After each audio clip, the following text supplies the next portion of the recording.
Colorado football has been an interesting story this season, and I did my off-season preview with David Talks Buffs. Definitely go out and check out his channel. But you know, Colorado's in a fascinating spot right now, right? Because last year they were able to kind of ride the coattails of Deion Sanders and Travis Hunter, and just a lot of different things kind of came together for them. However, this season there was some legitimate promise, right? You're always kind of gambling when it comes to the transfer portal to some degree. You bring in Caden Salter, who had an incredible season at Liberty the season before. You bring in a couple other transfers. It appears that the defense kind of taken a step in the right direction, particularly in the latter half of the 2024 season. And now, fast forward to the 2025 season, we look at the beginning of the season and they played a really tough Georgia Tech team down to the wire. I mean, Caden Salter had 159 yards that game, and it was just a nice back and forth game. And then from there, it's kind of gone back and forth, right? Because I remember the beginning of the season. I remember that Friday night game versus Houston, where there weren't a lot of expectations for Houston going into the season. So shout out to them for going 7-2 thus far this year. But I think that was really the first game where the wheels kind of turned in terms of saying to ourselves, hey, there's something about this Colorado team that can definitely be exploited and something that's not really kind of coming together, right? Because at the moment, we've kind of had a quarterback carousel, whether it's between Caden Salter to Ryan Stubb to now Julian Lewis last week getting his first start at Arizona. So between all these different things going on, it just you kind of have to say to yourself, well, where does Colorado really go from here? Because they've had some nice quality wins. Like a couple weeks ago, they knocked off Iowa State 24-17, and Caden Salter, outside of the Wyoming game, probably had the best game of his career at Colorado thus far, throwing for 255 yards, two touchdowns. So I mean, he's been a solid quarterback, even though he's just kind of been wildly inconsistent with his decision making and just not really being able to escape the pocket when necessary.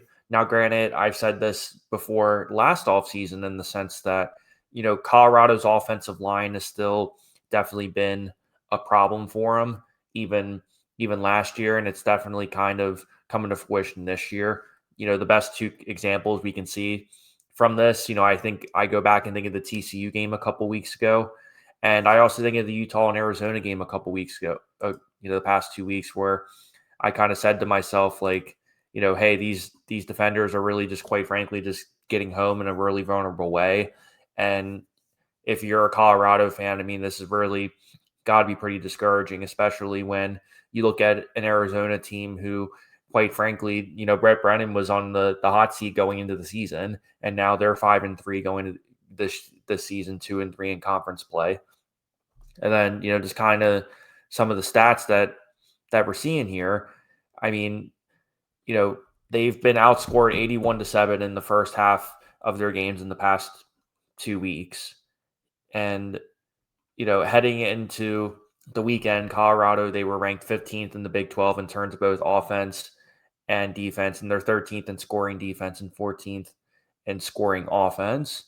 And the other problem is, too, they don't have a single player that ranks in the top 100 nationally in passing, rushing, or receiving.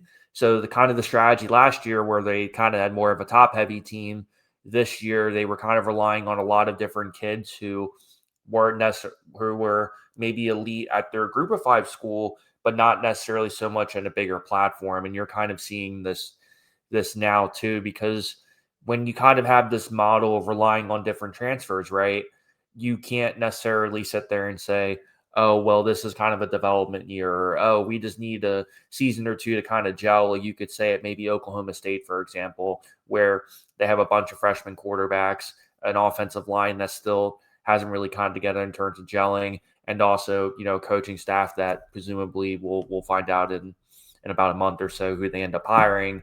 But nevertheless, I mean, that's kind of one of the issues that you have at Colorado is just the lack of offense, the lack of defense. And it says that too, because, Pat Shurmur, a couple days ago, he was, relinquished from play calling. And, from the things that I've heard about with other people who cover Colorado football, they're not necessarily surprised by it. I think a lot of people aren't necessarily excited about what Pat Shurmur has been calling in terms of plays.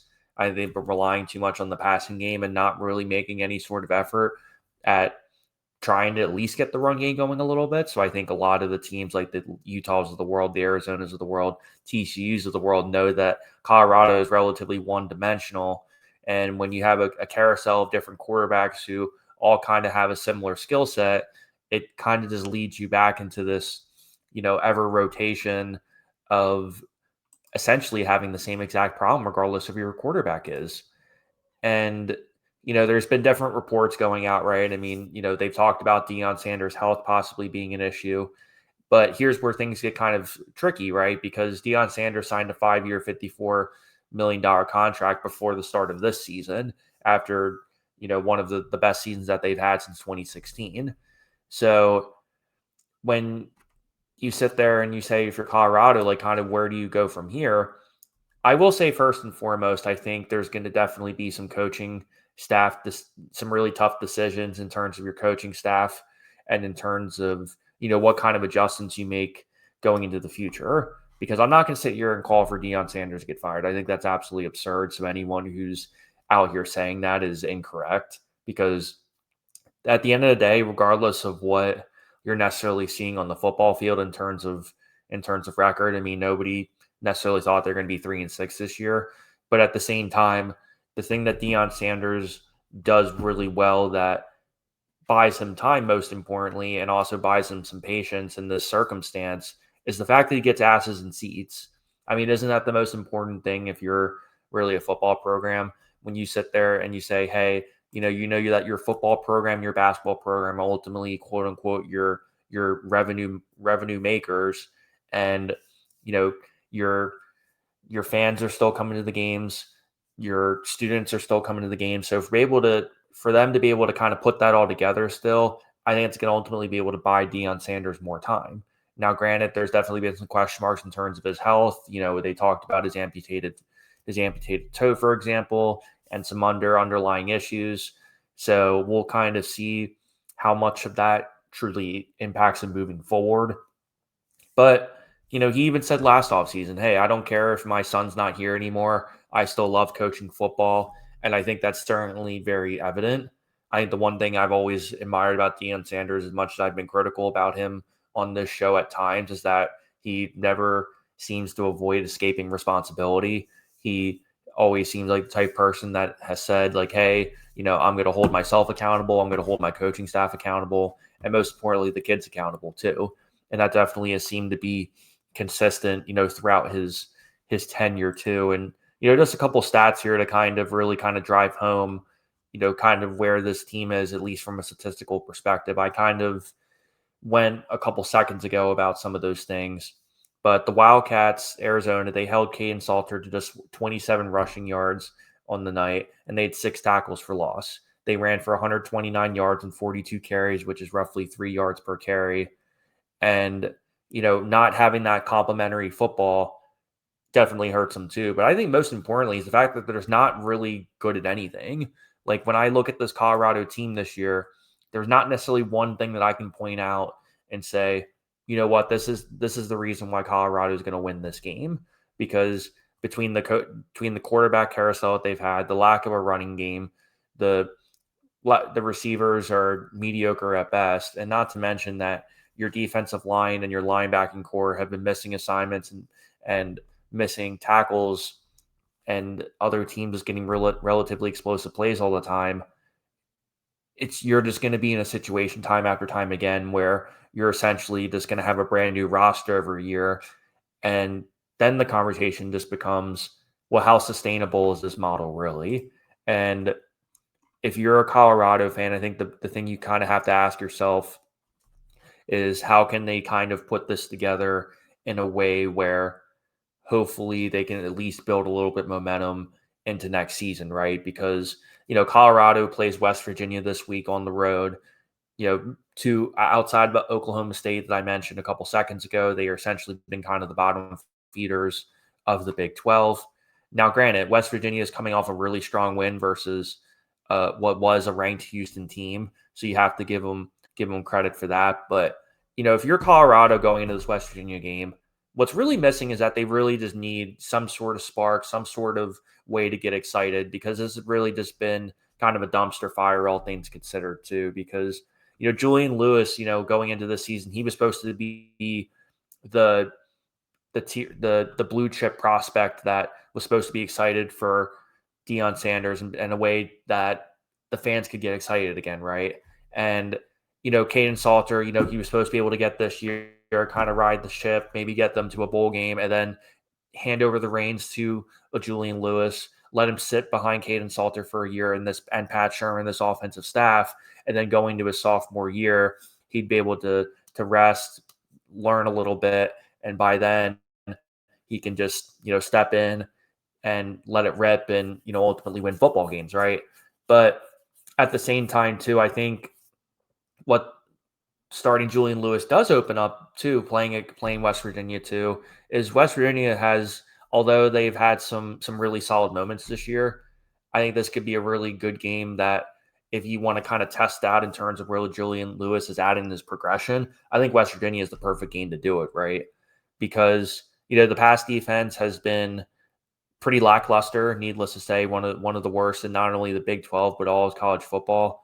So you have to sit there and say to yourself, hey, this could be a really good example of Julie Lewis really having a strong game. And I'm not talking about just a touchdown or two and 200 yards. I'm talking 250, 300 yards, something that they've only been able to do one other game this year, and that was versus a Wyoming team that, quite frankly, is still kind of finding their footing under Jay Sawville.